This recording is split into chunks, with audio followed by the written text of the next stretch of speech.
कैसे स्टार्ट करना है यार। Hello everyone, this is my 2-year ownership review of my Hunter 350। आज मुझे इस बाइक को ओन करते हुए 2 साल हो चुके हैं and it's been a wonderful journey. So आज मैं आपको इस वीडियो में सब बताऊंगा कि क्या प्रोज क्या कॉन्स हैं and if you are looking to buy Hunter 350 in 2026, is it a good decision और not. Yeah so little bit of back story कि मैंने ये बाइक क्यों चूज़ की थी 2 years back and I mean, why did I go with Hunter 350 at first place? So my decision was straight away. I went to my brother's apartment actually, and he's owning a Meteor 350. And उसका जो roommate था, he was owning a Hunter 350. And I just drove it for once, and I knew it कि मेरे को ये चाहिए. And next week मैंने जाके ये ले ली थी. By the way, this is a used bike. मैंने ये OLX से buy करी थी. तो जो इसका प्रीवियस ओनर था उसने 2022 में ली थी इन सितंबर आई थिंक। उसके बाद मैंने कोई दूसरी बाइक देखी ही नहीं। I didn't check any other option because I am more like कि अगर मेरे टिक्स हो रहे हैं, like if I have a check box and मेरे वो चेक बॉक्स टिक्स हो रहे हैं तो आई डोंट केयर कि फिर बाकी दूसरी बाइक्स क्या ऑफर कर रही हैं। अगर मुझे वो इसमें मिल रहा है तो मैं अननेसेसरी ज़्यादा एक्सप्लोर नहीं करता हूँ। Yeah and now if I talk about pros of this bike, first of all engine. If you are mainly like this engine is mainly for someone who is looking to like daily commute और may be traffic में चलानी है, city में चलानी है, अगर आपको casually weekend पे लाइक अराउंड 100-200 मैक्स किलोमीटर्स जाना है तो this is a very good bike to be very honest. But if you are a person जिसको चाहिए कि मैं वीकेंड पे या फिर 2 दिन जैसे सैटरडे और संडे हो गया तो आप उन दोनों दिनों में एक लॉन्ग टूर करना चाहते हो, लाइक यहाँ से बैंगलोर से Chikmagalur is around like I am not sure but 300 अगर आपको जाना है 300-400 kilometres one way, the bike can still do it. वो तो स्प्लेंडर भी कर सकती है बट इट्स मोर लाइक कि आप कितना एफर्टलेस एंड कितना एंजॉय वे में जाना चाहते हो. तो आई वुड से कि इस पे above 80 is not that good. आपको थोड़ा सा तो शेक फील होगा and you will not feel that confident. मुझे तो नहीं आता है and I have heard from all the like my friends as well जिनके पास ये बाइक है. So yeah, if you are looking कि आप सिटी में चलाने वाले हो and casual weekend rides, good. But if you are looking कि मुझे only for touring चाहिए on the weekends, this engine is not actually that great कि आप इसको बहुत long लेके जाओ and you will feel so comfortable. Above 80 तो this bike is not good at all. I would suggest max आप 100 कर सकते हो. 100 is also okay, not that much comfortable, but 80 is so super comfortable. उस पे आपको ये कोई दिक्कत नहीं देगी. Yeah, if we come to comfort wise, I would say इसका ये this was 2022 मॉडल. So जो latest मॉडल्स हैं उस पे actually suspensions are much better. So मैंने क्या किया था कि in last service I went to service center and told them कि मेरे को न्यू वाले हंटर का सस्पेंशन दे दीजिए. So yeah, I got this replaced and now it is much better than the older suspension and this costed me around 3,000 rupees. I'll show you. ये rings आपको थोड़े ज़्यादा मिलते हैं in the newer ones. Older ones में कम होते थे तो थोड़ा सा यहाँ पे tight था, stiff था. And the next thing I did in the comfort was this is a signature bench seat. Signature bench seat is actually much more comfortable. तो यू विल सी कि वो एक्चुअली में ऐसा होता है, पूरा स्लैंट होता है. But when I was commuting daily I realised कि मैं बार बार स्लिप हो रहा था and in my groin area there was a little bit of discomfort. So मैंने इसको ऐसे कट करवा दिया है. I went to a local seat वाला गाय एंड उसको मैंने बोल के ऐसे फ्लैट करवा दिया है. तो यू विल सी कि it's coming like this and यहाँ से you will have a little bit of back support and it now straightens away. So yeah it looks something like this and now it is much more comfortable. And इसमें मैंने handle bar rises भी लगाए हैं for the comfort.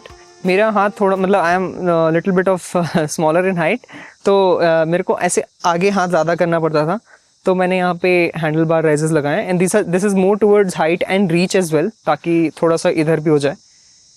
या so this is actually one of the must if you buy it, definitely consider it. So the foot pegs are position so good that you will not feel discomfort in your legs.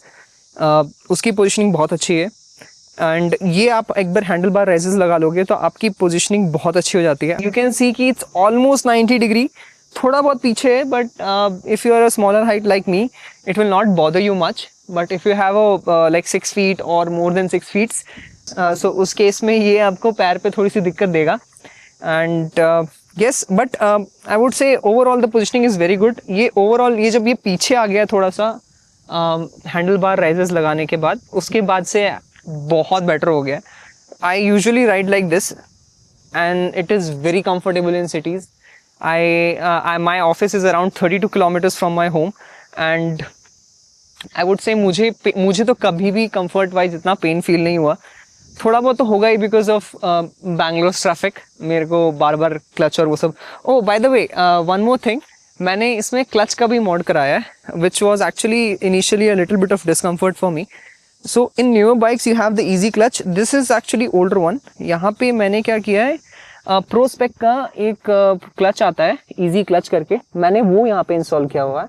Now इससे effort इतना कम हो जाता है that this feels like a gel and it's actually very easy in cities. So I just do it with 2 fingers generally and yeah, so this also adds to comfort. That's pretty much it.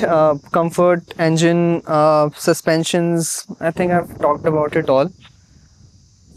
Now if I come to disadvantages of owning a Hunter 350, I mean there were a few जो मैंने fix कर दिए. जैसे suspension stiff था, मैंने change करा दिया. Seat was not that comfortable, so मैंने cut करा दिया. The clutch was very tight, मैंने वो भी fix करा दिया. But if you buy it, you might find all these issues. अगर आप use ले रहे हो तो newer bikes में anyway ये सब fix हो चुका है because they have made seat more comfortable. The suspensions are changed. The clutch is easy clutch now. So newer, if you're planning to buy in 2026, आपको तो anyway ये सब already fixed मिलेगा.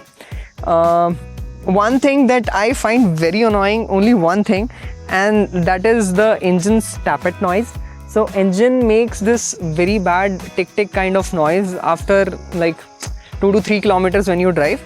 तो वो बहुत ही गंदा साउंड करता है एंड मुझे थोड़ा सा मतलब अनोइंग लगता है. बट ठीक है, एनीवे जब आप हाईवे पे चलोगे तो आपको एग्जॉस्ट नोट ज़्यादा फील होगा कंपेयर टू टैपेट नॉइज, सो उसकी कोई दिक्कत नहीं है.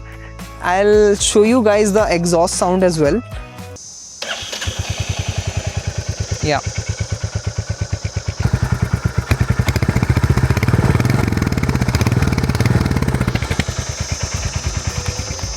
Yeah, so as far as exhaust note, you guys have heard, exhaust note इसका बहुत अच्छा है. आपको sounds तो ये बाइक बहुत अच्छी देगी. Yeah, there's one more con apart from tappet noise is this light. I mean, when I go on highways, this light is actually not that good. आपको ना on higher speeds आपको ज़्यादा दूर का throw नहीं मिलता है and all those stuff. तो थोड़ी visibility ख़राब हो जाती है. Yeah, so light is also one of the problems. People also say the indicators are not LED. मुझे I think उससे कोई फ़र्क नहीं पड़ता. This bike is almost perfect to me. The final thing to talk about this bike is servicing. I think servicing is very good. मुझे तो इसकी service में कभी कोई ऐसा इशू नहीं आया. मेरे को एक बार थोड़ा सा इंजन में इशू आ रहा था, मतलब साउंड का इशू आ रहा था एंड आई टोल्ड देम, मैंने उन्होंने फिक्स भी कर दिया था. It was regarding tappet only. तो उन्होंने कुछ तो चेंज करते हैं या कुछ तो ठीक करते हैं, कुछ एडजस्ट करते हैं, तो उन्होंने वो कर दिया था. And now I mean servicing cost भी इसकी उतनी ज़्यादा नहीं है. सर्विस सेंटर्स भी बहुत हैं. इसकी कॉस्टिंग मुझे सर्विसिंग की अगर 6 months पे कराता हूँ तो वो 2000 के आसपास पड़ती है. एंड जो 1 साल पे कराता हूँ उसमें पूरा इंजन ऑयल चेंज होता है, थोड़ा सा कॉस्टली पड़ता है, 2.5-2.7 thousand. मेरे को 2 साल के ओनरशिप में मैंने 4 या 5 बार इसको सर्विस करा दिया है एंड मैंने तो कभी 2700 से ऊपर दिए ही नहीं है. इसके बहुत सारे सर्विस सेंटर हैं, तो सर्विसिंग तो not an issue for Royal Enfield. Cost is also not an issue for you. Yeah, that's pretty much it. So if you're planning to buy it, do buy it and check it out first before. मैंने तो अपने friend की ride कर ली थी, but अगर आपको मिल रही है किसी दोस्त की तो आप प्लीज़ उसकी लेके थोड़ा ट्राई करके देखिए, थोड़ा लंबा चला के देखिए, तब आपको ज़्यादा समझ में आएगा. It's a good bike. Do check it out and make your good decisions. Happy riding, safe. Bye bye guys.